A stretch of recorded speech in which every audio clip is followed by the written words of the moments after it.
Hello students, मैं Sandeep Singh welcome करता हूं आपके ही अपने channel magnet brains Hindi medium में, जहां पर मिलता है आपको complete school education free of cost.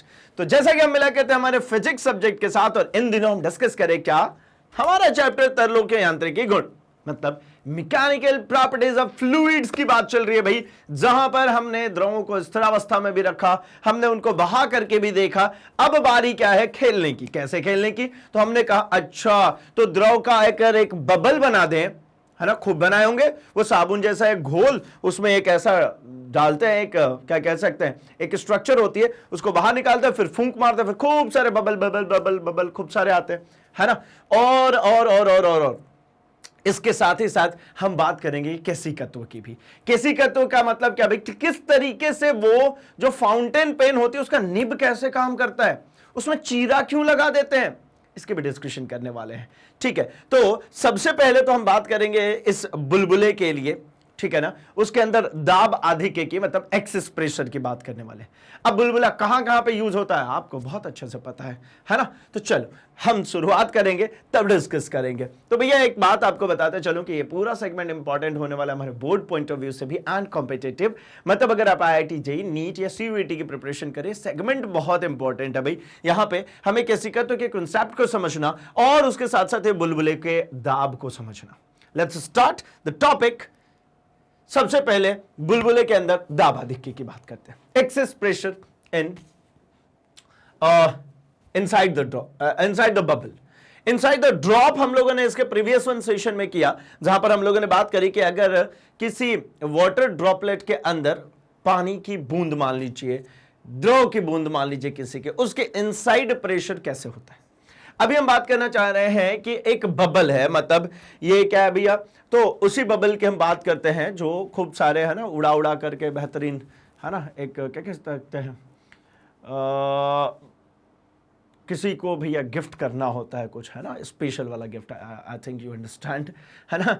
तो उस समय भैया है ना एक माहौल बनाना पड़ता है, और वो माहौल बनाने के लिए क्या करते हैं, खूब सारे बलून छोड़ते हैं। वो अभी आजकल चालू हो गया, घुटनों पे बैठ गए हूँ, तो भैया उसमें से खूब सारे छोटे छोटे से बबल निकलते हैं, और उस बबल में हम कर क्या रहे हैं, वो बबल के इनसाइड में क्या चल रहा है उसकी बात करना चाह रहे हैं, वो एक्सेस प्रेशर की बात करना चाह रहे हैं। जो जैसे टच होता है पट्टा से फूटता है और बड़ा ठंडक ठंडक का एहसास भी दिलाता है। क्या होता है, कैसे होता है, चलिए स्टार्ट करते हैं। तो मैं क्या बोलता हूं ना कि एक बात हमने बहुत अच्छे से समझ रखी है कि जो हमारा अवतल वाला हिस्सा होता है किसी भी द्रव में, उस पर हमेशा ही जो दाब होता है वो ज्यादा होता है, और उत्तल वाले पे हमेशा ही दाब कम होता है। मतलब ऐसा कहना चाहता हूं कि अगर कहीं पर ये बूंद हो, ये मान लीजिए क्या है, बूंद है, ये बबल नहीं है, बूंद है, तो बूंद का ये अंदर वाला हिस्सा अगर देखेंगे तो ये कैसा दिखता है, अवतल। बाहर वाला हिस्सा कैसा दिखता है भैया, तो आप कहोगे ये दिखता है उत्तल। तो मैं कहता हूं अवतल वाले साइड पे प्रेशर ज्यादा होता है, उत्तल वाले साइड पे प्रेशर हमेशा कम होता है।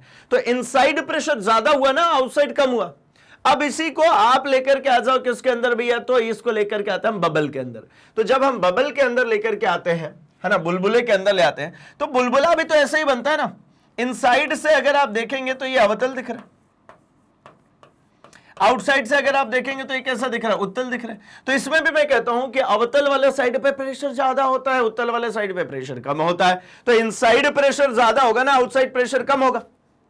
और हम लोगों ने बूंद के लिए अगर ध्यान से देखेंगे, बूंद के लिए हमने ये दाब आधिक्य हमने निकाला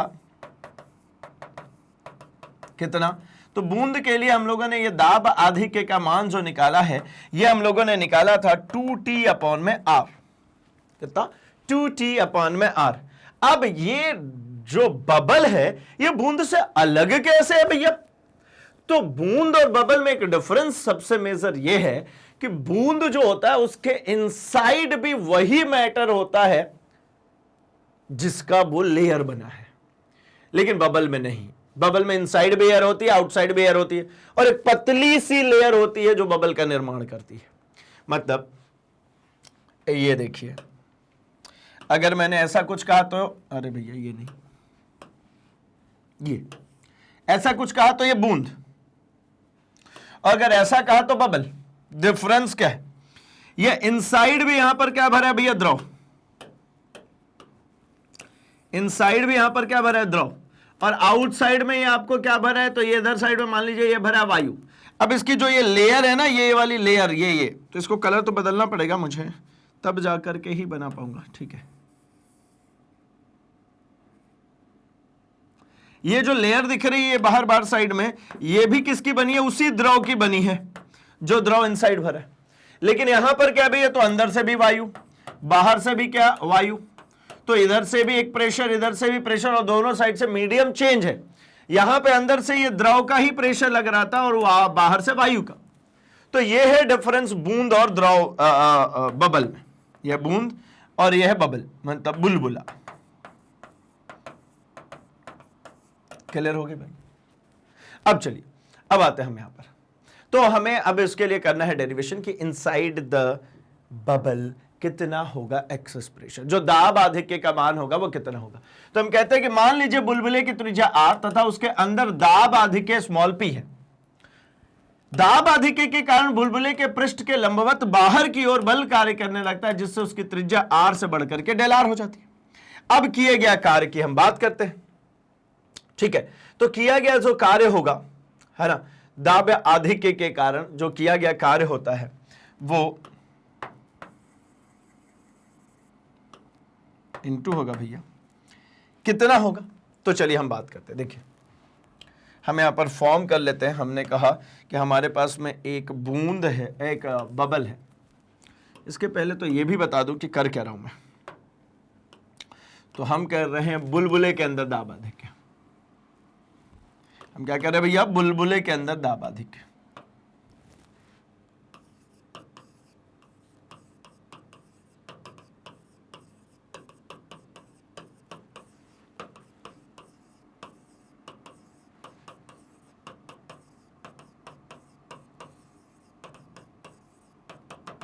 लेट्स सी, हमने पहले एक बुलबुला लेनी है, तो हमने एक बुलबुला ले लिया। ये छोटा सा था, जब एक्सेस प्रेशर लगा इसके ऊपर तो ये कैसा हो गया, बढ़ गया। तो पहले तो मैं कहता हूं कि इसके अंदर का जो प्रेशर होगा, इनिशियली जो इसके अंदर का प्रेशर होगा उसको हमने कह दिया स्मॉल p। अभी ये स्मॉल p पे क्या हुआ, तो ये इनसाइड आउट, यहां से बाहर की तरफ इस पे प्रेशर काम करना शुरू किया, और इसके कारण ये क्या हुआ, तो ये बुलबुला का जो रेडियस है वो रेडियस इतना सा ये बढ़ गया। ये क्या हो गया, ये डेल r रेडियस इसकी बढ़ गई। अब ये बुलबुला बड़ा हो चुका है। अब ये बड़ा वाला जो बुलबुला है, मैं इसको डॉटेड कर देता हूं मैं।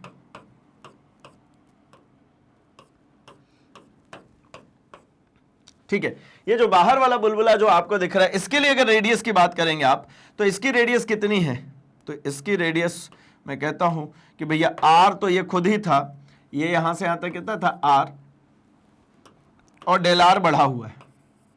r था और डेल r बढ़ा हुआ है, तो ये कितना हो जाएगा, r प्लस डेल r। अब शुरू करते हैं। मैं कहता हूं जरा देखिए, इस बूंद पे, है ना, यहां से इतना रेडियस बढ़ाने में जो काम होगा उसके लिए हम बात करते हैं। देखिए, दाब आधिक्य के कारण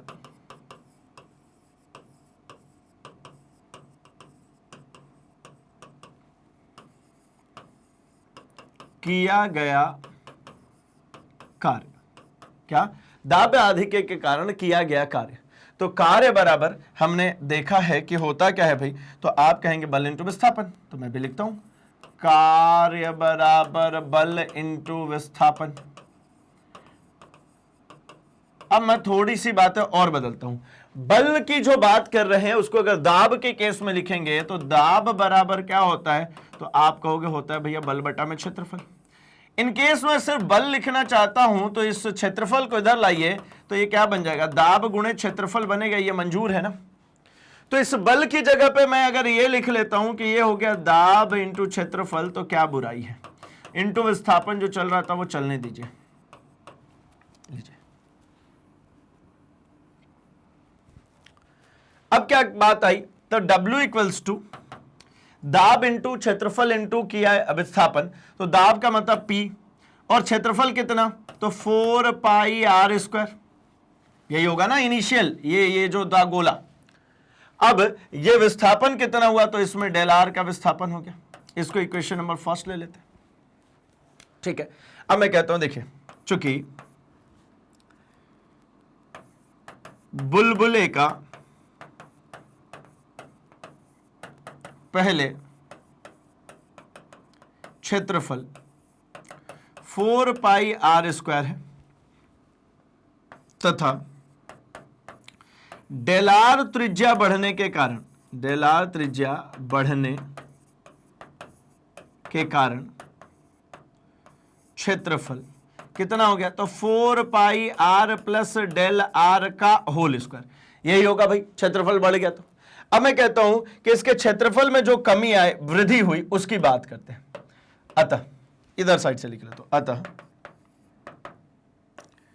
क्षेत्रफल में वृद्धि बराबर क्या, तो इसको मैं कह देता हूं, इसको मैं कह देता हूं ए डैश और इसको मैं कहता हूं ए, तो मैं क्या कह सकता हूं, ए डैश माइनस ए, बढ़ी हुई क्षेत्रफल माइनस, बढ़ी हुई क्षेत्रफल माइनस प्रारंभिक जो क्षेत्रफल थी। तो इसको अगर लिखना है तो साथ में मुझे एक छोटा सा काम और करना पड़ेगा, मुझे 2 का मल्टीप्लाई करना पड़ेगा। अब आप पूछोगे 2 का मल्टीप्लाई क्यों किया, क्योंकि इनसाइड भी क्षेत्रफल है और आउटसाइड भी क्षेत्रफल है और थिकनेस बहुत कम है, तो मैं मान लेता हूं कि अंदर का क्षेत्रफल और बाहर का क्षेत्रफल दोनों बराबर होगा। रिपीट, मैं कहता हूं कि एक बुलबुला है तो बुलबुले की जो लेयर होती है वो देखिए आपने कितनी पतली होती है, बहुत बारीक होती है, बहुत पतली होती है। तो उसके अंदर साइड का क्षेत्रफल और उसके बाह्य साइड का क्षेत्रफल दोनों कैसे होंगे, बराबर होंगे। तो मैं ऐसा क्यों ना कहूं कि इसके अंदर का क्षेत्रफल जो बढ़ेगा और बाहर का जो क्षेत्रफल बढ़ेगा वो 2 टाइम्स होगा ना, क्योंकि इनसाइड भी तो एयर है। यही चीज जब हमने बात करी थी, किस में हमने बात करी थी, हमारे बूंद में। चलिए हम बूंद को भी देख लेते हैं, ये रहा हमारा बूंद का। ये जब हमने बूंद की बात करी थी तो अंदर साइड में तो ये हमारा द्रव ही था ना, तो जब अंदर साइड में द्रव था तो यहां पर जब हम लोगों ने, ये देखिए सेम स्टेटमेंट है, जब हम लोगों ने डेल ए निकाला, बढ़ा हुआ क्षेत्रफल निकाला, तो इसको ए डैश माइनस ए किया, लेकिन ट्वाइस नहीं किया। क्यों नहीं किया, क्योंकि इनसाइड भी द्रव था। और यहां पर अब नया क्या बदलाव आ गया, तो यहां पर नया बदलाव ये आया है कि इनसाइड भी क्या है भैया, एयर।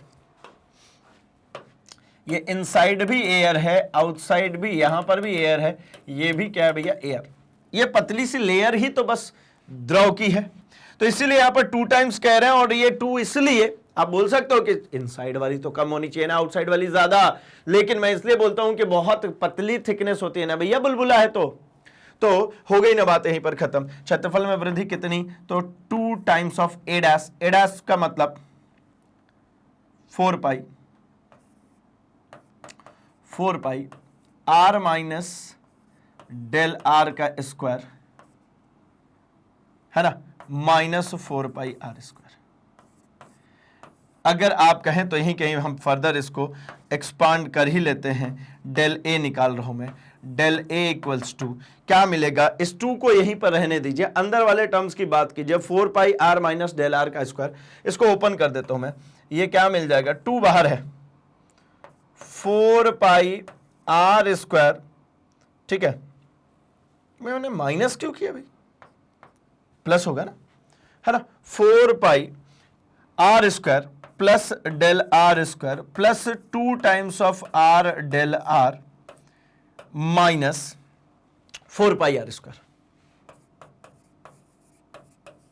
इसको एक लाइन और एक्सपांड करते हैं, 2 times of 4 pi are square plus ये 4 पाई डेल आर स्क्वायर। कुछ नहीं कर रहा हूं, मैंने इन दोनों में मल्टीप्लाई करना प्रारंभ कर दिया। इसको इसमें मल्टीप्लाई किया, इसमें इसमें किया और इसको इसमें किया।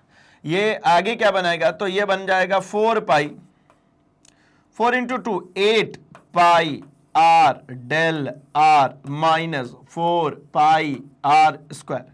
आपको क्या दिख रहा है, ये 4 पाई आर स्क्वायर, ये 4 पाई आर स्क्वायर कैंसिल हो गया। अब डेल ए की वैल्यू कितनी मिल गई, तो डेल ए की वैल्यू आपको दिखा 2 times of 4 pi R del R, 4 pi del are square plus 8 pi R del R. अब मैं आपसे ये कहता हूं कि भैया ये जो डेल आर है बहुत छोटा है, तो इसकी स्क्वायरिंग करेंगे तो कैसा हो जाएगा, नेग्लिजिबल हो जाएगा। तो मैं कहता हूं चूंकि डेल आर बहुत छोटा है, अतः वर्ग करने पर, ठीक है, मतलब डेल आर का स्क्वायर करने पर नगण्य हो जाएगा, बहुत छोटा हो जाएगा। भाई डेसिमल वैल्यू को और स्क्वायर करोगे तो और छोटा होता है ना, ठीक है ना। जैसे एक बात समझिए, 0.2 है, इसका स्क्वायर करिए तो कितना हो जाएगा, 0.04 हो गया ना भैया, और छोटा हो गया। ये 2 डिजिट में लिखते तो 20 था, 2 डिजिट में वो सिर्फ 4 है, छोटा हो रहा है ना। तो मैं इसीलिए इसको ऐसे काम करके हटा दिया। तो मैंने कहा अतः डेल ए की वैल्यू अब कितनी बची, तो 2 times of 8 pi R del R, मतलब डेल ए की वैल्यू जो बची है वो 16 पाई आर डेल आर बची है। क्या बची है, 16 पाई आर डेल आर बची हुई है। अब मुझे क्या करना है, तो मुझे अब पृष्ठ तनाव के लिए, है ना, पृष्ठ तनाव की परिभाषा से थोड़ी सी बात कर लेता हूं। मैं कर रहा हूं बुलबुले के अंदर दाब आधिक्य की बात, ठीक है। कहानी वही चल रही है, बुलबुले के अंदर दाब आधिक्य की बात चल रही है।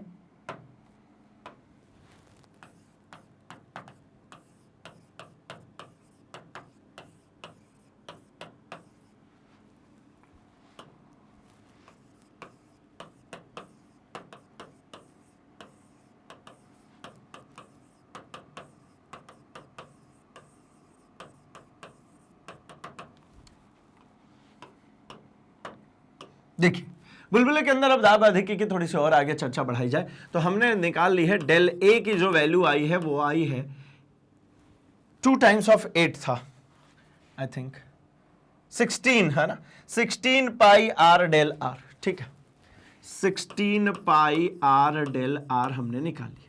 अब मैं कहता हूं किससे भाई, तो मैं कहता हूं पृष्ठ तनाव की परिभाषा से, पृष्ठ तनाव की परिभाषा से। तो पृष्ठ तनाव की परिभाषा क्या कहती है भैया, तो ये कहते हैं कि T जो होता है, पृष्ठ तनाव जो होता है W अपॉन में A डैश के बराबर होता है, मतलब पृष्ठ तनाव कार्य बटा में क्षेत्रफल में वृद्धि।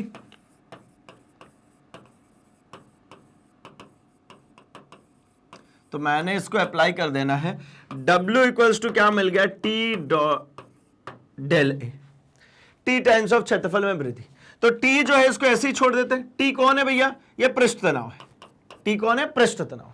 तो पृष्ठ तनाव को छोड़िए, डेल A की बात करिए, कितना है 16 पाई आर डेल आर, कितना है 16 पाई आर डेल आर, ये W। इसको इक्वेशन नंबर 2 ले लीजिए। इधर आते हैं, इधर इक्वेशन नंबर 1 रखा हुआ है, P 4 pi are square del R. तो मैं कहता हूं समीकरण 1 और 2 से दोनों ही W की ही वैल्यू थी, तो मैं यहां पर ऐसे ही काम कर सकता हूं ना, क्या समीकरण 1 तथा 2 से क्या मिला, तो उधर साइड में जो हमारा P 4 pi are square del R, और इधर कितना मिला, तो T 16 pi R del R. मुझे कौन चाहिए, मुझे चाहिए P, तो P को रखिए, बाकी सबको भेजिए। तो T16, इसमें तो कुछ करना ही नहीं है, T16 pi R del R upon P को छोड़ करके बाकी सब नीचे 4 pi are square del R. तो 4 pi are square del R क्या हुआ, तो डेल आर से डेल आर की बात तो पहले खत्म कर दीजिए, ये डेल आर से ये डेल आर खत्म, पाई से ये पाई खत्म, ये आर से आर खत्म, 4 से इसको कैंसिल करेंगे, 4 चौका 16। तो ये P इक्वल्स टू कितना मिल गया, 4T अपॉन में आर स्क्वायर। कितना मिल गया, 4T अपॉन में आर स्क्वायर। अगर मैं इसको कंपेयर करूं, ठीक है, ये किसके लिए, बुलबुले के लिए, बुलबुले का दाब आधिक्य। अगर मैं यहीं पर बात करता हूं द्रव का, द्रव के बूंद का दाब आधिक्य, तो इसकी जो वैल्यू होती है वो होती है 2t अपॉन में r। कितनी होती है? 2t अपॉन में r। मतलब ये दिख रहा है कि यहां से जैसे यहां गया क्रॉस 2 हो गया। रीजन क्या है? तो मैं जो इनिशियली आपको डिस्कस कर रहा था कि द्रव का जो बूंद है उसके अंदर द्रव ही है, लेकिन बुलबुला होगा तो अंदर भी वायु होगा, मतलब इनसाइड भी और आउटसाइड भी, दोनों ही तरफ वायु है, ठीक है ना।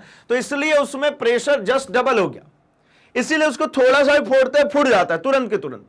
लेकिन यहां पर ऐसा नहीं होता। एक और बात समझिए, ये जो प्रेशर होता है इनसाइड भी और आउटसाइड भी दोनों तरफ से लगेगी, तभी तो वो पतली एक लेयर बनेगी ना। वो एक झिल्ली जो बन रही है वो नीचे से भी कोई प्रेशर लगा रहा है, ऊपर से भी कोई प्रेशर लगा रहा है, तब तो ऐसा गोल बनेगा ना। पॉइंट क्लियर होगा आई थिंक। तो इसलिए इसमें आपको एक्सेस प्रेशर जस्ट डबल देखने को मिलती है, ठीक है। बूंद के जस्ट डबल हमें देखने को मिलती है बुलबुले के अंदर। तो अब चाहे तो अब आप यहां से स्क्रीनशॉट ले सकते हैं। पहले आप इसको रख लीजिए, ठीक है। अब आप इसको रख सकते हैं, डन। अच्छा, मुझे ऐसा पूरा प्रतीत होता है कि ये भी आपके पास जरूर होगा, है ना, बूंद के अंदर वाला, है ना। हमने हमारे बूंद की अगर बात करें तो बूंद में हम लोगों ने ये बात डिस्कस करी थी कि इनसाइड भी कैसे, इनसाइड पूरा पानी ही पानी, मतलब पानी ले लिया मैंने, जो भी द्रव है वो भरा हुआ है, आउटसाइड सिर्फ और सिर्फ एयर है। यहां पर भी एक्सेस प्रेशर के कारण ये बढ़ा हुआ था, तो हमने वही काम किया था, यहां पर भी P 4 pi R square del R ही मिला, a डैश माइनस a किया। तो चूंकि यहां पर ट्वाइस नहीं किया क्योंकि इनसाइड में एयर नहीं था, ये जो रीजन वहां पर आपको 16 मिला था वो हमें 8 पाई R डेल R मिला। वहां पर जो डेल A मिल रहा है, देखिए कंपैरिजन कर रहता हूं, जल्दी याद हो जाएगा। जब बुलबुले में बात करते हैं तो बुलबुले में क्रॉस 2 कर देते हैं, और जब इसमें बात करते हैं तो ये 2 हटाइए। अब ये कितना चल रहा है? ये आपका चल रहा है 8 पाई R डेल R। अब आपने W equals to T del A किया और दोनों W को उठा करके कंपेयर कर दिया, मतलब पृष्ठ तनाव की परिभाषा से, तो ये 2T अपॉन R मिला। यहां पर भी तो मैंने वही काम किया ना, देखिए ना, ये 4 pi R square del R into P work done पहले मिल गया मुझे, फिर मैंने क्या निकाला? डेल A निकालते समय मैंने आपसे बस कहा कि भैया ट्वाइस होगी। ट्वाइस क्यों होगी? क्योंकि दोनों साइड से वायु था। तो ये जो 8 पाई R डेल R आ रहा था वो 16 आ गया। अब 16 आ गया तो दोनों, मतलब पृष्ठ तनाव की परिभाषा से हमने वर्क डन अपॉन एरिया, मतलब work done equals to tension into area, पृष्ठ तनाव इंटू एरिया मैंने जब किया तो इन दोनों का प्रोडक्ट जो मिलेगा वो मुझे 16 मिला, यानी जस्ट डबल मिल रहा था। डिवाइड किया तो ये 4 टाइम्स ऑफ टी आ गया। इधर कितना? तो ये 2 टाइम्स ऑफ टी चल रहा था। आई होप आपको दोनों ही डेरिवेशन याद हो गए, क्योंकि ये दोनों डेरिवेशन इंपॉर्टेंट है भैया, ये आपको जरूर पूछे जाएंगे। सीबीएसई वालों तो भैया बिल्कुल ध्यान रख लो, ये आपको आपके एग्जाम में पक्का है पूछा जाना, ठीक है। Excess pressure inside the bubble या फिर इनसाइड द वाटर ड्रॉप या ड्रॉपलेट, ठीक है, लिक्विड ड्रॉप कह सकते हैं। चलिए अब आते हैं हम जरा अपने मुद्दे पे। तो क्या कह रहे थे भैया? ये इन्होंने कह दिया था, आगे बढ़ा लेते हैं। क्या कह लिए कि बुलबुले में 2 स्वतंत्र पृष्ठ होते हैं, अतः क्षेत्रफल में जो वृद्धि होती है वो ट्वाइस होती है। इसी लाइन की मैं बार बार जिक्र कर रहा हूं, ये ट्वाइस होती है। 2 स्वतंत्र पृष्ठ हैं, जबकि बूंद में सिर्फ एक ही स्वतंत्र पृष्ठ होता है, बाहर वाला। तो हमने इसको रख दिया सिंपली, हमारे पास में 16 pi R del R into 8 pi del R square. फिर से यहां पर क्या काम करने वाला है? मैं कहने वाला हूं ये डेल R बहुत छोटा है, स्क्वायरिंग करूंगा तो नगण्य हो जाएगा। डेल R का मान बहुत ही कम होता है, अतः डेल R स्क्वायर की उपेक्षा करने पे तो ये बाकी का टर्म गायब हो गया। क्या बचा? 16 पाई R डेल R, ठीक है। अब W equals to T del A, तो P equals to T 16 pi R del R upon 4 pi R square into del R। Del R से ये डेल R कैंसिल हुआ, ये स्क्वायर से ये कैंसिल हुआ, 4 से ये 4 चौके 16 बार में ये कैंसिल हुआ। अब आपको मिल गया कि P equals to 4T upon में R। कितना? 4T अपॉन में R, क्योंकि फर्स्ट इक्वेशन और सेकेंड इक्वेशन को हमने कंपेयर करी है, तो 4T अपॉन में R। यही हमें कैलकुलेट करना था, यही हमें निकालना था, मिल चुका है। अब क्या है भाई? तो दोनों में जरा एक कंपैरिजन है ना, दोनों में कंपैरिजन हो जाए। क्या? तो बूंद में केवल एक बाह्य पृष्ठ होता है, बुलबुले के केवल पृष्ठ पर द्रव होता है, इसके अंदर तथा बाहर वायु होती है। इस प्रकार बुलबुले में आंतरिक और बाह्य 2 पृष्ठ होते हैं। बुलबुले में कितने पृष्ठ? 2 पृष्ठ। द्रव बूंद में कितने पृष्ठ? तो 1 पृष्ठ, सिर्फ बाहर का। बूंद या बुलबुले के अंदर दाब अधिक है उसकी त्रिज्या के व्युत्क्रमानुपाती होता है। अच्छा, दोनों में ये फॉर्म तो समझ में आ गया कि दोनों में ही बुलबुला हो या बूंद हो उसकी त्रिज्या के व्युत्क्रमानुपाती होता है और पृष्ठ तनाव के समानुपाती। द्रव के अंदर बने वायु बुलबुले में केवल एक ही स्वतंत्र पृष्ठ होता है, अतः दाब अधिक P इक्वल्स टू 2T/R होगा। अच्छा, एक और बात, ये बहुत अच्छी चीज आज देखिए, द्रव के अंदर अगर बुलबुला बना हो तो जैसे बुलबुले ऐसे उठते हुए ऊपर आते हैं ना, उसमें कितने पृष्ठ हैं? एक ही पृष्ठ है। बाहर तो पूरा पानी है ना, अंदर ही वायु है सिर्फ और सिर्फ। एक ही स्वतंत्र पृष्ठ हुआ ना। आई होप आप बात समझ पा रहे होंगे। मैं ऐसा कहना चाह रहा हूं, ये हमारा एक कंटेनर है, इसमें चलिए हमने कुछ लिक्विड रख लिया, भरते हैं।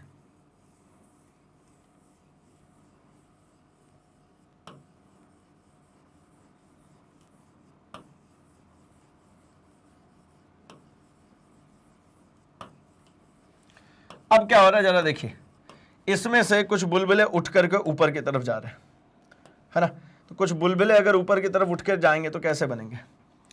सिर्फ ऐसा ही होगा ना, बुलबुला अंदर से खोखला हो गया, बाहर साइड से थोड़ी कुछ हो रहा है। अंदर से ये खाली बना है, ये बाहर वाला तो एज इट इज ऐसे ही रहेगा ना, बाहर वाले में कुछ नहीं हो रहा है, ये ऐसे ही रहेगा, इनसाइड से खाली हुआ है। तो इसमें स्वतंत्र पृष्ठ कितना है? तो आप कहोगे स्वतंत्र पृष्ठ सिर्फ और सिर्फ यही एक है, अंदर स्वतंत्र पृष्ठ है।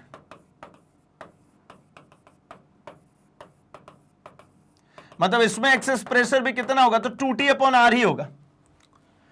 यही बुलबुला जब यहां पर आकर के बन जाएगा, ये बाहर निकल गया, बाहर उड़ गया, तो यहां पर ये 4T/R हो जाएगा भैया एक्सेस प्रेशर। लेकिन ये जब तक इनसाइड रहेगा तब तक नहीं, क्योंकि इनसाइड एक ही सरफेस है। तो इस बात को ध्यान में रखेंगे कि द्रव के अंदर बने वायु के जो बुलबुले होते हैं उसमें केवल एक ही स्वतंत्र पृष्ठ होता है, अतः दाब आधे के P इक्वल्स टू 2T/R में R देखने को मिलेगा। ये कौन सा भाई? तो जैसे वो देखा एक्वेरियम के अंदर वो जो बबल्स निकल रहे होते हैं, उन बबल्स की बात करें, उसमें 2T/R ही होगा, है ना, उसमें 4T नहीं होगा। अब चलिए हम एक काम करते हैं, हम एक क्वेश्चन कर लेते हैं, क्वेश्चन के माध्यम से समझ लेते हैं कि क्या बनेगा, कैसा बनेगा। तो यहां पर क्वेश्चन में कह रहे हैं कि पारे की एक बूंद की त्रिज्या 6 mm है, ठीक है ना। मतलब पारे की एक बूंद की त्रिज्या यानी R हमें गिवन हो गई 6 mm, ठीक है। यदि पारे का पृष्ठ तनाव 0.465 न्यूटन पर मीटर हो तो पारे की बूंद के अंदर दाब की गणना कीजिए। वायुमंडलीय दाब यहां पर गिवन है, ठीक है। तो यहां पर पृष्ठ तनाव यानी T गिवन है 0.465 न्यूटन पर मीटर, और यहां पर ये 6 mm गिवन है, तो इसको भी अगर कन्वर्ट करो तो 6 × 10⁻³ मीटर ये भी गिवन है, ठीक है। अब दाब की बात करते हैं तो वायुमंडलीय दाब 1.01 × 10⁵ पास्कल है, ठीक है। तो पारे की बूंद के अंदर दाब ज्ञात कीजिए, बूंद के अंदर हमें दाब ज्ञात करना है। तो P इक्वल्स टू हमने क्या पढ़ा भैया? तो हमने पढ़ा 2T/R। तो रखते हैं ना इसमें वैल्यू कितना, 2 × T 0.465 अपॉन में R कितना भैया? तो 6 × 10⁻³ है ना। ये 155 पास्कल के बराबर आएगा। ये कितना आ जाएगा? 155 पास्कल। अब मैं कहता हूं कि पारे के बूंद के अंदर कुल दाब निकालना होगा। तो ये तो दाब अधिक है ना, ये तो सिर्फ एक्सेस प्रेशर है, वायुमंडलीय दाब भी तो होगा। तो इसको ऐसा लिख लेते हैं, वायुमंडलीय दाब प्लस दाब अधिक। कितना? वायुमंडलीय दाब प्लस दाब अधिक। अब भाई वायुमंडलीय दाब प्लस दाब अधिक की जब आप बात करेंगे, है ना, टोटल प्रेशर की बात करें, तो वायुमंडलीय दाब यहां पर गिवन है 1.01 × 10⁵ प्लस 155। अब ये ऐसे तो जुड़ेंगे नहीं, तो एक काम करते हैं 155 के साथ थोड़ा सा छेड़ मचाते हैं। 1.01 × 10⁵ प्लस 0.00155 कर दूं तो इंटू 10⁵ लिख लूंगा, चलेगा क्या भैया? दशमलव यहां पे था, इसको शिफ्ट कर दिया अपनी तरफ, है ना, तो 10⁵ लिख लिया। अगर मल्टीप्लाई करेंगे तो बात तो वही आएगी। ऐसा करने से फायदा क्या होता है भैया, पावर जब तक सेम नहीं होगा ऐड नहीं कर सकते थे ना। अभी क्या हो गया 1.01 है ना, और यहां पर ये जो आपको दिख रहा है कितना हो जाएगा, तो ये हो गया 1.01 ये आ गया, इसके बाद ये 01 आ गया, अब ये 155 इंटू 10⁵ कितना, इंटू 10⁵ पास्कल, यानी P इक्वल्स टू, अगर ये 5 उड़ा दीजिए, 1 2 3 4 5, तो 101,155 पास्कल। ठीक है, कुल प्रेशर 101,155 पास्कल, क्योंकि ये पावर 5 जो था उसको हमने क्या किया, हमने इसको इसमें मल्टीप्लाई कर दिया, तो ये डेसिमल आगे की तरफ शिफ्ट हो गया। अभी कुछ सब बात समझ में आई होगी, आई होप इसमें कोई दिक्कत परेशानी नहीं होगी, और ये एक्सेस प्रेशर वाली बात भी आपको समझ में आ गई होगी। ठीक है, चलेगा, मंजूर है, तो बढ़ते हैं अपन आगे। क्या करें भाई, तो अब हम बात करते हैं कि इसमें याद क्या क्या रखना था, हमने क्या क्या डिस्कस किया। तो हमने पहले डिस्कस किया था कि द्रव का पृष्ठ गोलीय होने पर संतुलन की स्थिति में अवतल भाग की ओर दाब उत्तल भाग की ओर के दाब से ज्यादा होता है, यही बात बोला था मैंने। अवतल जो होता है, जिधर कर्व इनसाइड होता है उधर साइड पे दाब ज्यादा होता है, जिधर साइड में कर्व बाहर की तरफ वक्रित होता है मतलब उत्तल होता है। ये ऐसा हमने बूंद हो या द्रव, ये अंदर के साइड पे अवतल है और बाहर के साइड पे उत्तल है, तो अवतल साइड का दाब ज्यादा, इनसाइड का दाब ज्यादा और बाहर का कम होता है। हमने बात करी कितना होता है, तो हमने कहा अगर वो बूंद है, मतलब अंदर से पूरी तरीके से सेम मटेरियल से भरा है, एक ही स्वतंत्र पृष्ठ है बाहर वाला, तो P इक्वल्स टू 2T/R। और अगर बुलबुले के अंदर की बात करें तो P इक्वल्स टू 40/R। और अगर मैं कहता हूं कि बुलबुला द्रव के अंदर हो, क्या कह दूं, एक फोर्थ पॉइंट ले लेता हूं मैं कहता हूं बुलबुला द्रव के अंदर हो, बुलबुला द्रव के अंदर हो, तब द्रव के अंदर होगा तब भी एक ही स्वतंत्र पृष्ठ होगा, बाहर का नहीं अंदर का। जैसे ये बूंद होता है तो ये बूंद के बाहर का स्वतंत्र पृष्ठ है ना, और अगर ये एक द्रव में पूरा भरा हुआ है, जो एक्वेरियम वाली बात कहती है कि एक्वेरियम एक बुलबुला उठ करके जा रहा है, या कोई चीज उबल रही है उसमें एक बुलबुला उठ करके जा रहा है, तो बुलबुला द्रव के अंदर हो तब उसमें एक ही स्वतंत्र पृष्ठ होता है, एवं एक ही उसमें क्या होता है, स्वतंत्र पृष्ठ। अतः क्या भाई, तो अतः P इक्वल्स टू 2T/R।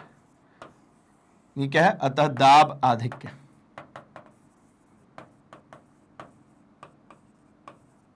उतना ही होगा जो हमारा बूंद के अंदर दाब आधिक्य था, क्योंकि काइंड ऑफ बूंद ही हो गया ना। ठीक, चलिए ये हमारे 4 पॉइंट्स हैं जिनको हमें इस टॉपिक के अंदर याद रखना था। Excess pressure inside a bubble, excess pressure inside a drop, इसके अंदर। चलिए ठीक है, अब हम बात करते हैं एक और नए टॉपिक की, जिसको हम कहते हैं क्या भाई, कैपिलैरिटी, केशिकत्व। केशिकत्व क्या है, कैपिलैरिटी क्या है, तो आप ऐसा समझिए कि अगर किसी फ्लूइड के अंदर हमने एक समानांतर बिल्कुल पैरेलल पाइप डाल दिया, तो हम ये पाते हैं कि पाइप में कुछ दूर ऊपर उठ जाती है हमारी द्रव, या कुछ ऐसे भी द्रव हैं जिनमें अगर हमने पाइप रखा तो उसमें द्रव जो होता है वो नीचे बैठ जाता है। जैसा कि डायग्राम में दिख रहा है, एक द्रव ऐसा है, जब हमने इसमें एक पाइप रखा, ये बहुत पतली से एक पाइप हमने रखी, तो देखते हैं कि इसमें द्रव ऊपर की तरफ उठ गया। और दूसरा ये दिख रहा है कि जब हमने एक द्रव लिया, इसमें भी वही काम किया, तो इसमें द्रव नीचे की तरफ बैठ गया। कारण क्या है ऊपर उठने और नीचे बैठ जाने की? तो पहली बात तो यह समझ में आती है कि अगर हमारे द्रव की जो बेसिक क्वालिटी कह लेता हूं, अगर उसकी ससंजक बल का मान ज्यादा होगा, जैसे नीचे वाला जो केस दिख रहा है, इसमें ससंजक बल का मान असंजक बल से ज्यादा है, यानी लिक्विड के अणुओं का उसी लिक्विड के अणुओं के साथ में लगने वाला जो बल है उसका मान ज्यादा है, इस लिक्विड का इस नली के साथ में लगने वाले बल मतलब असंजक बल कम है। जबकि ऊपर वाले हम बात करेंगे तो यहां पे असंजक बल ज्यादा है, यहां पर लिक्विड के अणु लिक्विड के साथ में ही जो बल लगा रहे हैं उसका मान कम है, और वही लिक्विड के अणु जो कांच की नली के साथ में बल लगा रहे हैं वो ज्यादा है, आसंजक बल ज्यादा है। इसी वजह से इसका मेनिस्कस जो आपको दिख रहा है वो दिख रहा है अवतल, और इसका जो मेनिस्कस दिख रहा है ये दिख रहा है उत्तल। मतलब अगर मेनिस्कस उत्तल होगा, उसमें अगर हमने एक नली रखी है तो उस नली में द्रव नीचे की तरफ चला जाएगा, मतलब जो नॉर्मल हाइट है उससे नीचे चला जाएगा। और अगर हमने देखा कि अब जहां पर ससंजक बल का मान ज्यादा है, जिसका मेनिस्कस अवतल है, उसमें अगर हमने नली रखी है तो उसमें जो है वो द्रव ऊपर की तरफ उठ जाएगा। कारण क्या होता है? तो एक बात समझिए, हमने एक ऐसा कंटेनर लिया, इसके अंदर हमने क्या भर दिया? द्रव भर दिया। अब इसके अंदर में हमने एक नली ली है, ये नली जैसे ही हमने यहां पर बिठाई, ये पैरेलल नली होती है, वैसे हमारी दिख नहीं रही है बट ठीक है, मान तो सकते ही हो। तो क्या होता है, यहां पर तो प्रेशर लगी रहा है ना, वायुमंडलीय दाब, एक्सेस प्रेशर, यहां पर वायुमंडलीय दाब तो लगी रहा है। अब चूंकि इसमें क्या देखा हम लोगों ने, इसमें भैया होता है हमारे पास में कि अब ये बाहर साइड में लग रहा है, यहां पे प्रेशर कम होगा तो इसमें कुछ दूर हाइट फ्लूइड जो होती है वो ऊपर उठ जाती है, सतह यहीं तक है, लेकिन इसमें h हाइट ऊपर तक फ्लूइड उठ गई। ये कब होगा? तो इसका मेनिस्कस ऐसा होना चाहिए, इसका मेनिस्कस ऐसा होना चाहिए, इसका मेनिस्कस ऐसा। ठीक है, इसी फिनोमिना को हम कैसिकत्व कहते हैं। इसी की वजह से हम फाउंटेन पेन से लिख पाते हैं। यही कारण हम अभी एग्जांपल में करेंगे कि फाउंटेन पेन जो आपने देखा है ऐसा बना होता है,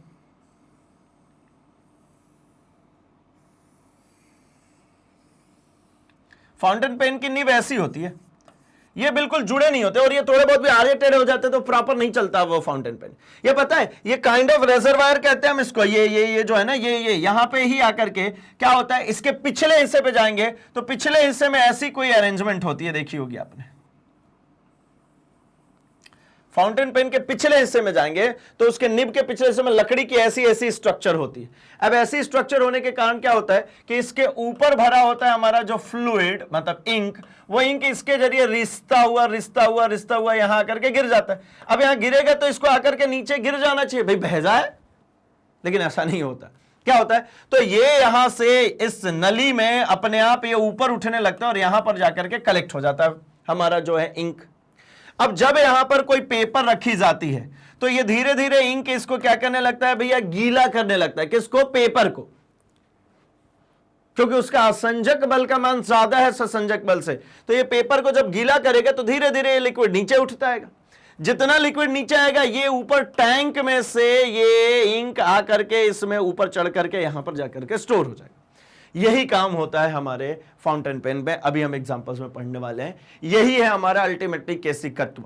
आप कभी भी कहीं पर भी ये काम अभी करके देख सकते हैं। आप बकेट में पानी लो, एक कांच का ग्लास जो ऐसा थोड़ा आड़ा टेढ़ा नहीं हो, थोड़ा सीधा वाला, उसको ऐसा पलट करके उसके अंदर आप रख दो, आप देखोगे उसके अंदर में पानी ऊपर की तरफ उठ जाएगा। लेकिन कांच के ग्लास में क्या होगा, ऊपर का हिस्सा है ना बंद होगा, तो उसकी जगह पे मैं आपसे कहता हूं कि एक नली ले लो, एक पाइप ले लो, उसको डाल दो, तो उसमें देखोगे आपके ऊपर की तरफ उठ गया, है ना। कहीं नहीं मिले तो केमिस्ट्री लैब में तो मिल ही जाएगी। ठीक है, जब अगली बार केमिस्ट्री लैब में जाना तो भैया ये काम करके जरूर देख लेना, वहां पे आपको ये बात समझ में आ जाएगी। खैर ठीक है, मान लीजिए वो मरकरी नहीं देंगे लेकिन पानी तो मिल ही जाता है ना भाई। खैर आइए, तो हम कहते हैं दोनों सिरों पर खुली बारीक छिद्र वाली नली को केस नली कहते हैं, कैपिलरी ट्यूब कहते हैं। कैपिलरी ट्यूब के लिए जो मैंने भी कहा कि ग्लास में ऊपर का तो क्या होता है, बंद होता है। कैपिलरी ट्यूब तो ऊपर का भी खुला होना चाहिए, ठीक है ना। तो दोनों सिरों पर खुली बारीक छिद्र वाली, छिद्र भी कैसा होना चाहिए, बारीक, मतलब बहुत बड़ा नहीं कि आप इतना बड़ा सा एक बकेट ही ऊपर की पेंदा काट करके रख दो, है ना। तो पतला होना चाहिए, है ना, बारीक होना चाहिए।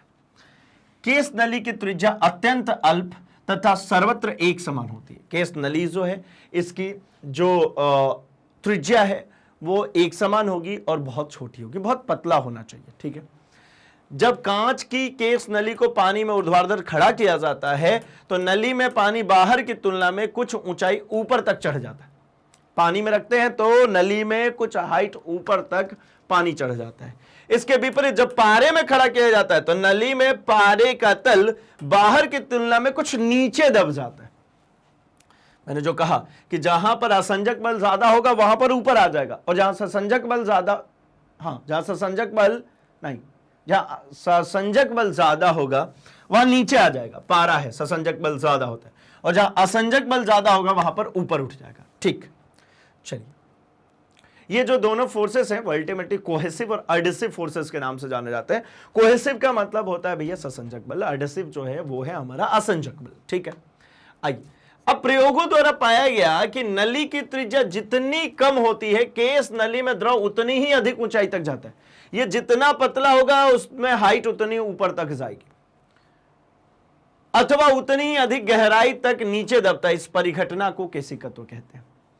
इस परिघटना को कि जब हमने एक नली को, दोनों तरफ से खुली हुई एक नली को जब हमने एक लिक्विड में डुबाया तो लिक्विड की सतह से उसके अंदर ऊंचाई बढ़ गई या कम हो गई, इस ऊंचाई के बढ़ जाने या कम हो जाने की जो घटना है, इसी को हम क्या कहते हैं भैया, केशिकत्व कहते हैं।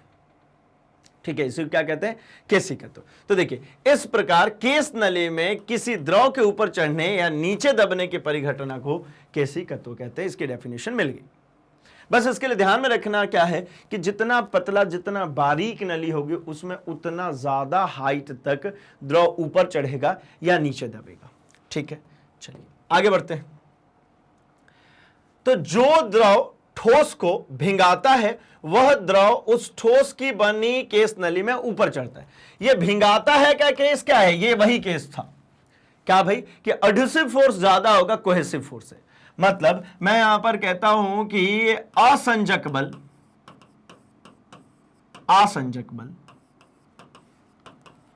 ज्यादा होगा ससंजक बल से। और भी बहुत सारे काम है जहां पर angle of contact less than 90 degree हो, यही नहीं ये भी कह सकते हो आप, जहां पर एंगल ऑफ कांटेक्ट मतलब स्पर्श कोण 90 डिग्री से कम हो, उन सभी जगहों पर यह काम देखने को मिलेगा। इस स्थिति में केस नली में द्रव का मेनिस्कस अवतल होता है। इसके विपरीत जो द्रव ठोस को नहीं भिगोता है वह द्रव उस ठोस की बनी केस नली में नीचे दब जाता है। ये नहीं भिगोता है, इसका क्या मतलब है भैया, तो इसका मतलब यह है कि उनका जो कोहेसिव फोर्स है, स्वयं के साथ में लगने वाला जो बल है वो ज्यादा है। तो मतलब कह सकता हूं कि ये जो ससंजक बल है इस केस में ज्यादा है किससे, असंजक बल से। इसका यह भी मतलब हो सकता है कि जो स्पर्श कोण है, स्पर्श कोण जो बनाता है वो ग्रेटर देन 90 डिग्री हो, मतलब अधिक कोण होना चाहिए स्पर्श कोण। यहां पे स्पर्श कोण की जब बात करते हैं तो एक टेंजेंट इधर ड्रॉ करते हैं, एक नीचे जो द्रव में डूबे हुए क्षेत्र में ये थीटा। यहां पर टेंजेंट बात करेंगे तो इधर जाएगा, ये बना है थीटा। ये देख लीजिए यहां पर कोण अधिक कोण है, यहां पर न्यून कोण है। तो मतलब इस स्थिति में केस नली में द्रव का मेनिस्कस उत्तल होता है और केशिकत्व के कारण द्रव का पृष्ठ तनाव होता है ना। द्रव का पृष्ठ तनाव जो होता है ये केशिकत्व के कारण होता है और इसके कारण ये क्या हो गया, नीचे की तरफ दब गया। ठीक, चलिए अच्छी बात है। अब कुछ एग्जांपल्स की बात कर लेते हैं। जो मैंने कही कि खूब सारे एग्जांपल्स मैं आपको डिस्कस करने वाला हूं। ये दैनिक जीवन में आपके आसपास में घटनाक्रम चल रही होती है ना, तो बड़ी आसानी से आप इस बात को समझ सकते हैं। क्या, तो मैं कहता हूं कि पानी से भरी बाल्टी में अगर आपने है ना तौलिए का एक सिरा डुबो दिया तो तौलिए का दूसरा सिरा भी धीरे धीरे डूब जाता है। कारण देखिए ये पानी से भरी हुई एक बकेट है, तौलिया का एक सिरा, चलो ये रहा तौलिया का एक सिरा, ये एक सिरा तौलिया का इसमें डुबा दिया है ना, ये तौलिया का एक सिरा डूब गया। अब क्या होता है, तौलिए के अंदर में बहुत छोटे छोटे पोर्स होते हैं है ना, क्या कह सकते हैं उनको, छिद्र कह सकते हैं। ठीक है, तो उन छिद्रों के जरिए, वो छिद्र अल्टीमेटली है ना केशिकत्व का काम करते हैं। धीरे धीरे ये इतना सा तौलिया गीला है, लेकिन ये धीरे धीरे इसका जो गीलापन है ना ये ऊपर बढ़ना शुरू हो जाता है, ये पूरा गीला कर देता है, धीरे धीरे ये पूरी तौलिया गीली हो जाती है। रीजन क्या था, क्योंकि तौलिए के अंदर छोटे छोटे एयर गैप्स अवेलेबल होंगे उनके धागों के बीच में, वो केशिकत्व के तरीके से काम करती है। ठीक है, तो इसके कारण वो पूरा तौलिया थोड़ी देर बाद क्या हो गया, गीला हो गया। तो देखिए पानी से भरी बाल्टी में तौलिए का एक सिरा डुबा देने पर धीरे धीरे कुछ समय पश्चात तौलिया भीग जाता है, क्योंकि तौलिए के बीच बने असंख्य छिद्र केस नलियों की तरह व्यवहार करते हैं और ये केस नलियां पानी को सोख लेती हैं, तौलिया धीरे धीरे पूरा भीग जाता है। इसी तरीके से स्याही वाले पेन के नीब के बीच में कुछ गैप होता है। वो गैप क्यों होता है भाई? क्योंकि उसी के सहारे हम कुछ लिख पाते, जो मैंने अभी एग्जांपल आपको थोड़ी देर ही पहले अभी डिस्कस किया कि भैया क्या होता है जब निब की बात करते हैं। तो निब का अगर मैं आउटर साइड देखूं, जो साइड है ना लोगों को दिखता है, वो तो ऐसा दिखता है।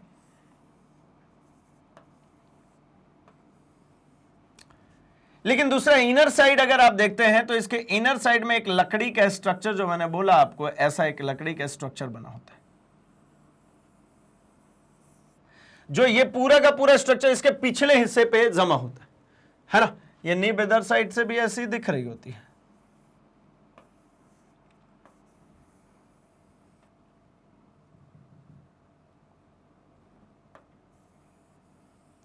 ये लकड़ी का स्ट्रक्चर यहां पर बना होता है।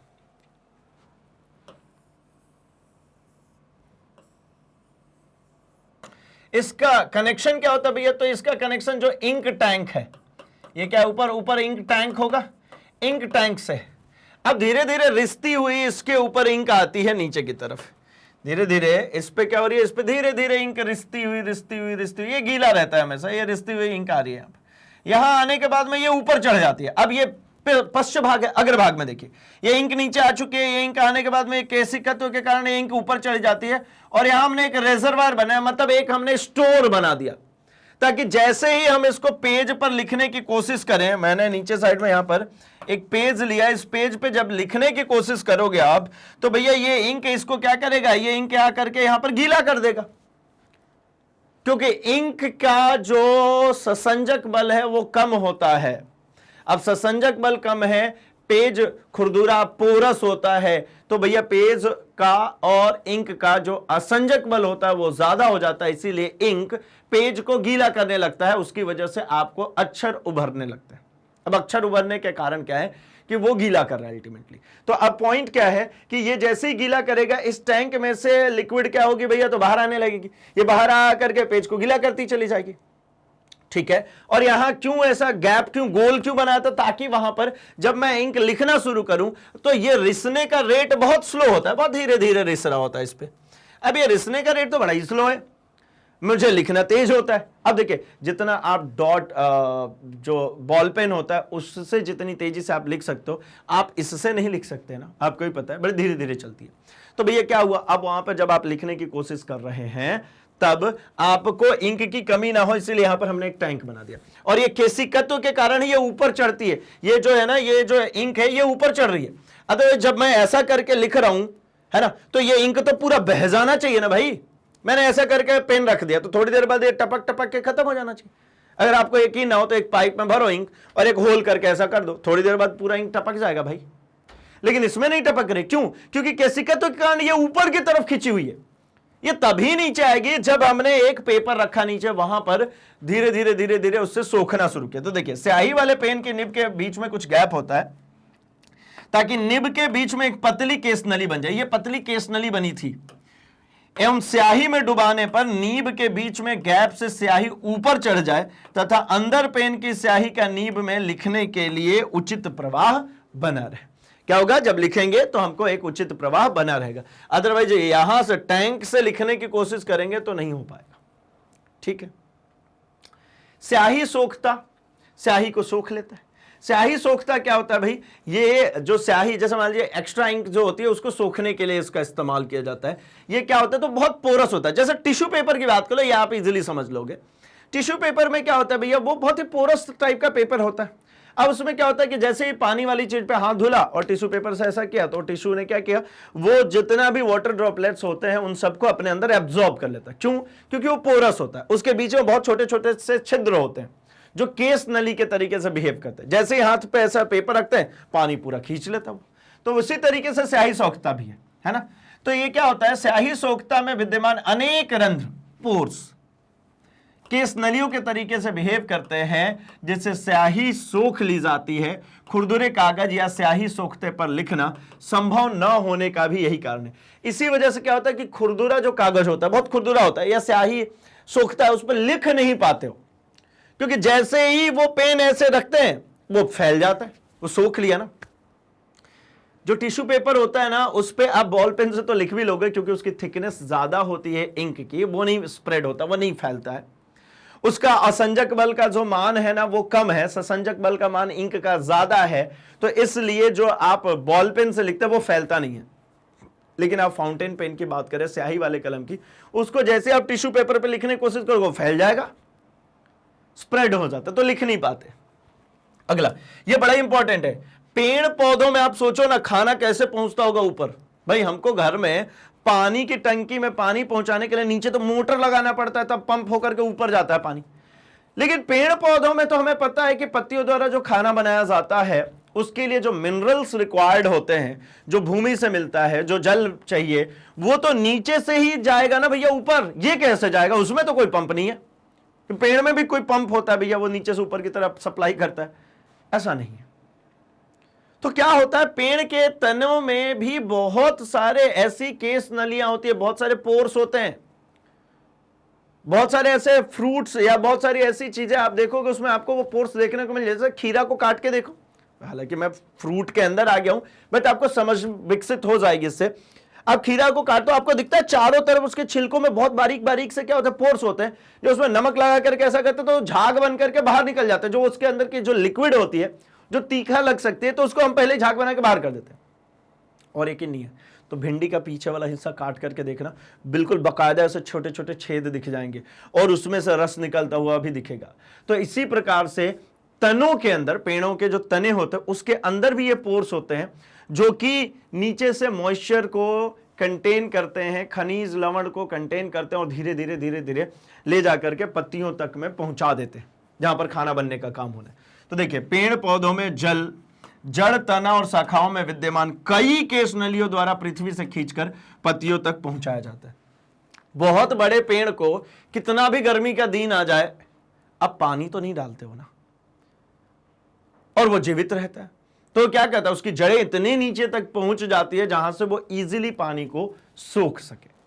ठीक, चलिए, अब जैसे वो लालटेन की बत्ती, अब लालटेन की बत्ती केरोसिन में नीचे डूबी हुई है, ऐसी चपटी सी। अब बोलोगे लालटेन लालटेन यार हमने तो देखी भी नहीं। चलो, आपने नहीं देखी ना भैया, हमारे टाइम के लिए तो भैया ऐसा ही था ना, लैंप का कांच पहले शाम को साफ करो, फिर रात को पढ़ने में यूज होती थी।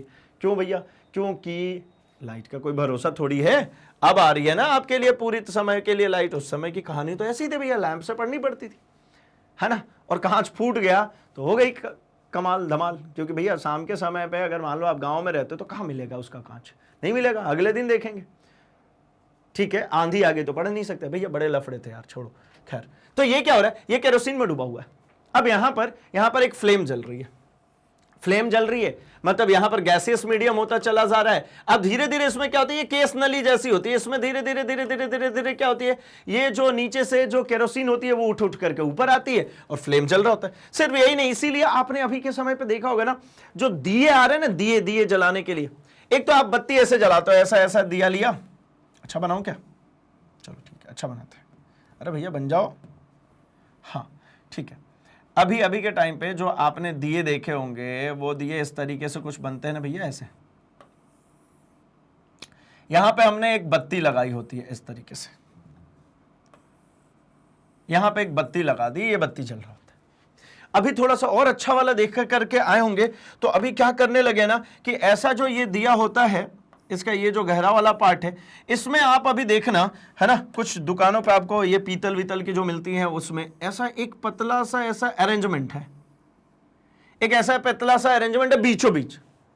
अब कहते हैं उसमें बत्ती डालो, लंबे समय तक चलेगी। क्या करते हैं कि अब इसके अंदर जो बत्ती डालते हैं ना, अब बत्ती को आपने जो है ना इस तरीके से बनाया है, कुछ भी ऐसा ऐसा ऐसा आड़ा टेढ़ा मोटा पतला, तो ये बत्ती उतना केसिकत्व नहीं देगी।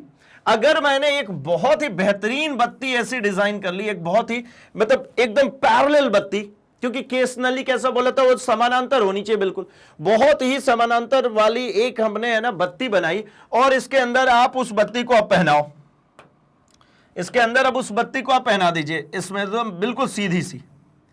अब इसमें आप तेल भर दो, अब इसके फ्लेम को आप जलने दो, बहुत लंबे समय तक वो फ्लेम जलेगा और बहुत परफेक्ट फ्लेम चलेगी। जो हम एक और इधर साइड में ऐसे बत्ती लगा करके यहां पे जलाना शुरू कर देते हैं, वो भी प्रॉपरली नहीं हो पाता। इसमें प्रॉपर होता है, यहां पे केसिकत तो प्रॉपर होती है। लेकिन क्या होता है, अब छोटा सा दिया है, बहुत ज्यादा ऊपर नहीं जाना है, तो यहां पर वो केसिकत्व के कारण ही ये जल पाता है। लेकिन उसको और इंप्रूव करनी उसकी क्वालिटी, तो भैया इस तरीके के दिए का प्रयोग करें। उसमें जो बत्ती लगाएं वो बत्ती बिल्कुल ऐसी लगाएं जो परफेक्ट हो, है ना, ताकि आपको उसको केसिकत्व देखने को मिल सके। तो मतलब देखिए, लालटेन की बत्ती में मिट्टी का तेल केसिकत्व के कारण ही ऊपर चढ़ता है और मिट्टी का तेल जल करके प्रकाश देता है। वैसे ही दिए के अंदर भी मैंने आपको बताई और ये चीज आपने देखी होगी अपने आसपास। ठीक है, चलिए। वर्षा ऋतु में वर्षा के दौरान दीवारों का नम हो जाना। अब भाई ईंट जो होती है वो पोरस होती है, आपको पता है, ईंट पे जब पानी डालते हैं तो वो सब सोख लेता है। अब बारिश के दिनों में क्या हो रही है भैया, बरसात होगी, दीवारों के ऊपर जो पानी आता है तो वो ईंट का जो बाहरी सतह वो धीरे धीरे धीरे धीरे धीरे धीरे पानी को सोखते जाता है।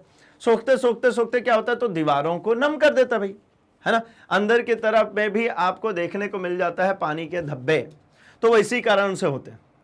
अब अगर ऐसा नहीं होने देना चाहते तो क्या करना पड़ता है, वाटर प्रूफिंग कीजिए, है ना। चल, तो वर्षा ऋतु में दीवारें नम जो होती है, दीवार की ईंटों में कई रंध्र होते हैं, बहुत सारे छेद होते हैं। यह रंध्र केश नलियों के भांति कार्य करते हैं तथा वर्षा के जल को अवशोषित कर दीवारों में नमी उत्पन्न करते हैं। इसी तरीके से कपड़े पर मोम रगड़ने से वह वाटरप्रूफ बन जाता है। अब जो कपड़े होते हैं ना, वो उसमें पोरस है भाई, उसके अंदर में पोर्स है, अगर उसके ऊपर पानी जाएगा तो इनसाइड चला जाएगा, लेकिन उसमें मोम रगड़ दीजिए। अब मोम रगड़ने से क्या हुआ, तो मोम की लेयर्स इस तरीके से चिपकी होती है कि उनके बीच में छिद्र बचता नहीं है। अब छिद्र बचा नहीं तो अब पानी कितना भी आए उस मोम पर से फिसल फिसल करके बाहर चला जाएगा, ठीक है ना। तो केसिकत्व होने के लिए क्या चाहिए भैया, पोरस होना चाहिए, उसमें रंध्र होना चाहिए, उसमें छिद्र होना चाहिए। उसी छिद्र के जरिए जो वाटर होता है वो ऊपर की तरफ उठना शुरू हो जाता है, ठीक है। तो इसलिए क्या, देखिए, कपड़े पर मोम रगड़ने से कपड़े की कोशिकाएं बंद हो जाती हैं, अतः जो कपड़ा है वो कैसा बन गया, वाटरप्रूफ बन गया, है ना। जो कपड़ा है वो कैसा बन गया, वाटरप्रूफ। अब ये मत करना कि भैया बारिश के दिन में, है ना, अब रेनकोट नहीं खरीदेंगे, है ना, कपड़े पर मोम रगड़ेंगे और ये बने रॉकेट बने फिरेंगे, ऐसा नहीं होता भाई। इतना भी परफेक्टली आप उसके ऊपर नहीं कर सकते, बट हाँ, ये बिल्कुल तय है कि उसके ऊपर जब मोम रगड़ दी जाती है तो उसके रंध्र बंद हो जाते हैं, ठीक है। जैसे आपने देखा होगा एप्पल को लंबे समय तक, है ना, शाइनिंग उसकी बनाए रखने के लिए उस पर भी वैक्सिंग की जाती है, उस पर मोम रगड़ देते हैं। अब एक तो क्या हुआ, अंदर के जो उसके पोर्स के जरिए जो एप्पल की लिक्विड थी वो धीरे धीरे धूप के कारण बाहर आती, एप्पल थोड़ा सा सूखता, वो सूखना बंद हो गया, और दूसरा मोम के कारण वो चमकना भी प्रारंभ। तो इसके लिए हम इस तरीके के काम कर सकते हैं, बट वो बहुत हानिकारक होता है, इसीलिए लोग, है ना, एप्पल के छिलके उतार करके खाना शुरू कर दिया ना। बहुत चमकीला सा अगर एप्पल हो तो वो कई बार को ऐसा लगता है, और होता भी है, उसके ऊपर पानी डालो, पानी की बूंदे टिकती ही नहीं है, ठीक है। तो यहां पर ये बात समझ में आ गई कि भैया कैपिलैरिटी किस तरीके से हम यूज करेंगे, है ना, कैपिलैरिटी की यूटिलिटीज क्या है, डेली लाइफ में हमें किस तरीके से इंपैक्ट करता है। चलिए, तो इस सेशन को करते हैं अब यहीं कहीं पर समाप्त, क्योंकि हमने जो टारगेट फिक्स किया था इस सेशन के लिए कि हमें कैपिलैरिटी समझनी है, और साथ ही साथ हमने समझा क्या, ड्रॉपलेट के इनसाइड एक्सेस प्रेशर और बबल के अंदर एक्सेस प्रेशर, ये सबको सीख चुके हैं, समझ चुके हैं। तो देखिए भाई, मैग्नेट ब्रेन्स हमेशा हमेशा से कमिटेड एक हाई क्वालिटी एजुकेशन प्रोवाइड करने के लिए, और ये सारे ही कोर्स कंटेंट हम लेकर के आते हैं फ्री ऑफ कॉस्ट। ये पूरे कोर्स कंटेंट NCERT के बेसिस पर डिजाइन किए गए, मतलब ये पूरा कोर्स कंटेंट आप स्टेट बोर्ड में हो या फिर आप CBSE बोर्ड में हो, ये पूरा कोर्स लागू होता है। साथ ही साथ और इंप्रोवाइजेशन और इंप्रूवमेंट के लिए आप वीडियो के डिस्क्रिप्शन बॉक्स में जाइए, लिंक को फॉलो कीजिए एंड चेकआउट कर सकते हैं अपने लिए ई नोट्स और ई बुक्स को भी, जो कि एक्सक्लूसिवली मैग्नेट ब्रेन्स की टीम द्वारा डिजाइन की गई है आपके लिए। तो जिस तरीके से आप कनेक्टेड है हमारे YouTube चैनल पे, इसी तरीके से हमसे जुड़ सकते हैं हमारे social media platform, that is Facebook, Instagram, Twitter, Telegram पर भी, जहां कोई सजेशंस, कोई सुझाव वो हम तक पहुंचा सकते हैं। हमारी तरफ से कोई नई इंफॉर्मेशन आती है वो फटाफट आप तक पहुंच सकती है। तो जल्दी से इस वीडियो को लाइक कर दीजिए, चैनल को सब्सक्राइब एंड इसे अपने दोस्तों में शेयर करना बिल्कुल भी नहीं भूलेंगे, क्योंकि उन्हें भी तो बताना है कि मैग्नेट ब्रेन्स हिंदी लेकर के आते क्वालिटी एजुकेशन एक्सपीरियंस टीचर्स के साथ, वो भी फ्री ऑफ कॉस्ट। तो बने रहिए हमारे साथ, हम मिल रहे हैं अपने अगले सेशन में कुछ और धमाकेदार की कॉन्सेप्ट्स के साथ। तब तक के लिए अपना और अपने आसपास सबका बहुत सारा ख्याल रखेंगे। Thanks for watching.